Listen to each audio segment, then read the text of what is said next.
బంగ్లాదేశ్లో జరుగుతున్న ప్రస్తుత ఆందోళన నేపథ్యంలో ఆ దేశ ప్రధానమంత్రి షేక్ హసీనా గారు బంగ్లాదేశ్ని విడిచిపెట్టి భారతదేశానికి వచ్చేశారు.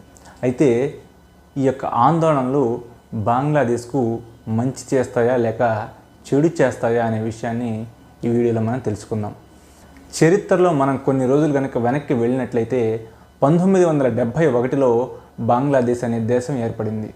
1947లో ఏ విధంగా మన దేశానికి స్వాతంత్రం వచ్చిందో ఆ తర్వాత ఇండియా అనేది 2 భాగాలుగా విడిపోయింది. ఒకటి ఇండియా, రెండోది పాకిస్తాన్. అయితే పాకిస్తాన్ మరలా 2 భాగాలుగా ఉండేది. ఒకటి వెస్ట్ పాకిస్తాన్ ఏదైతే ఇప్పుడున్న పాకిస్తాన్, రెండోది ఈస్ట్ పాకిస్తాన్ ఏదైతే ఇప్పుడున్న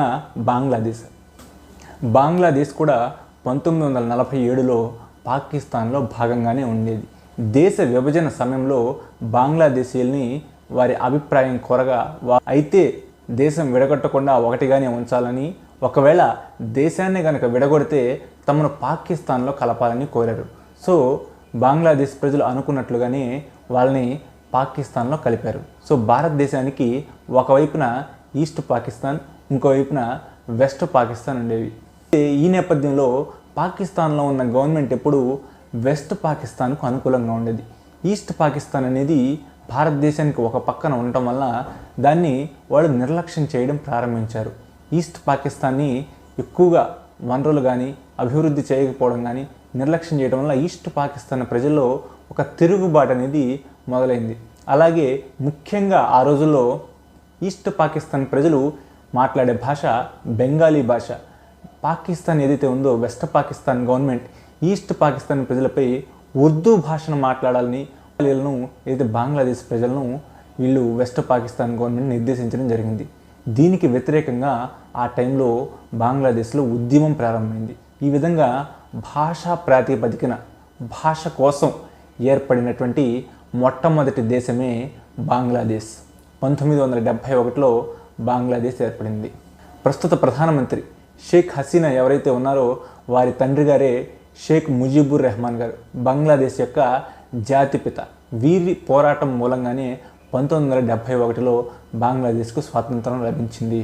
ఆ ముజీబుర్ రెహమాన్ గారు అప్పటి ఇండియన్ గవర్నమెంట్తో కలిసి వెస్ట్ పాకిస్తాన్కి చెందిన మిలిటరీని బంగ్లాదేశ్ నుంచి పంపించి బంగ్లాదేశ్కి స్వాతంత్రం కల్పించడంలో ప్రముఖ పాత్ర పోషించారు. ఆయనే బంగ్లాదేశ్ యొక్క మొట్టమొదటి ప్రధానమంత్రిగా కూడా అయ్యారు.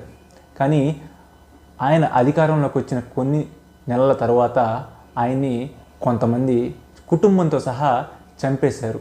ఆ సమయంలో వారి యొక్క 2 కూతుర్లు మాత్రమే మిగిలిపోయారు లండన్లో ఉండటం వలన. ఆ 2 కూతుర్లలో ఒకళ్ళే ప్రస్తుత ప్రధానమంత్రి షేక్ హసీనా గారు. అయితే ఆ సమయంలో ముజీబుర్ రెహమాన్ గారిని హతమార్చి అధికారం కైవసం చేసుకోవడంలో ముఖ్య పాత్ర పోషించిన వారు అప్పటి major general major Ziaur Rahman. ఇతను ఆ టైంలో ముజీబుర్ రెహమాన్ గారిని హత్య చేయించారని ఇతనిపైన తీవ్రమైన ఆరోపణలు ఉన్నాయి. అయితే ఆ తర్వాత ఈ యొక్క జియావుర్ రెహమాన్ గారు కూడా చంపబడ్డారు. అయితే ఆ జియావుర్ రెహమాన్ గారి కొడుకే తారిక్ రెహమాన్ ఇప్పుడు బంగ్లాదేశ్ యొక్క అపోజిషన్ లీడర్. బంగ్లాదేశ్లో జరుగుతున్న ఈ యొక్క గొడవలకు కారణం అతనే. ఇతని కుట్ర ఫలితంగానే ఈ విధంగా అల్లర్లు జరిగాయి. విద్యార్థులు చేస్తున్న ఉద్యమాన్ని చీల్చి ఆ ఉద్యమంలో అల్లర్లు సృష్టించి చివరికి అది ప్రభుత్వానికి వ్యతిరేకంగా చేయడంలో ఈ యొక్క తారిక్ రెహమాన్ ఎవరైతే ప్రతిపక్ష నాయకుడు ఉన్నాడో అతను సఫలమయ్యాడు.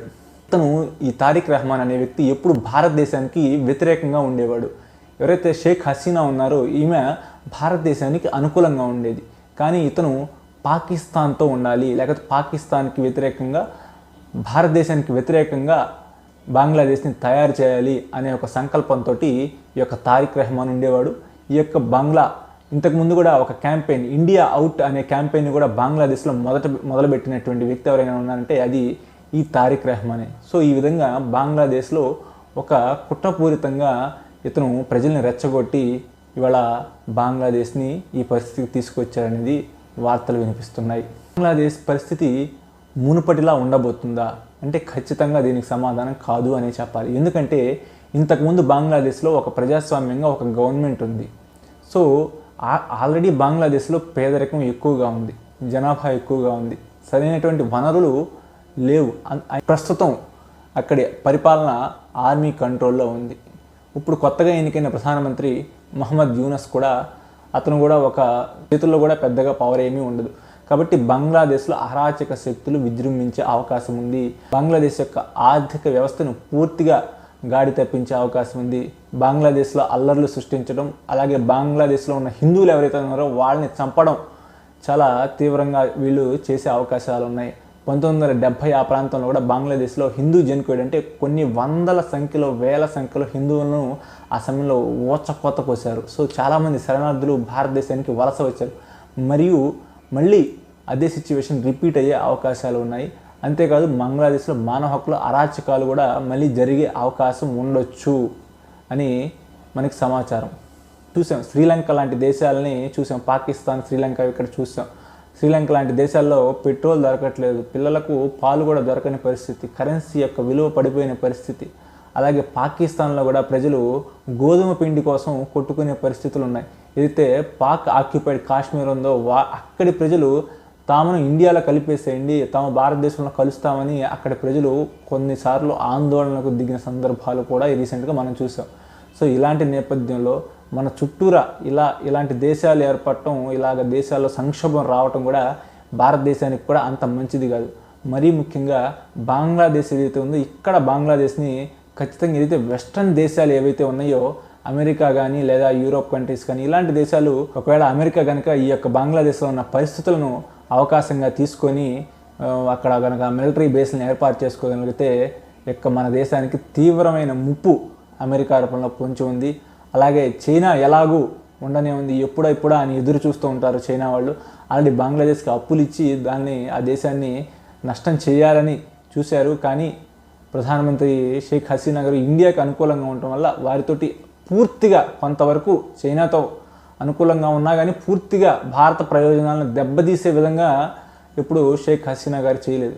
కానీ మారిన పరిస్థితుల నేపథ్యంలో ఖచ్చితంగా భారతదేశం కనుక అప్రమత్తంగా ఉండకపోతే బంగ్లాదేశ్ అనేది భారతదేశ యొక్క వ్యతిరేక శక్తులకు, భారత్ను వ్యతిరేకించే అరాచక శక్తులకు కేంద్రంగా మారబోతుంది. మన పక్కనే మన శత్రువులు రాబోతున్నారు. అయితే పాకిస్తాన్తో మనం ఫైటింగ్ చేస్తున్నాము, బోర్డర్లో కొన్ని వందల వేల కోట్లు ఖర్చు పెడుతున్నాము, అదే పరిస్థితి బంగ్లాదేశ్తో కూడా రాబోయేతో కూడా మనకి రావచ్చు. సో కాబట్టి భారతదేశం ఈ పరిణామాలను జాగ్రత్తగా గమనించి దీనికి తగిన విధంగా ముందడుగు వేయాల్సింది ఉంది.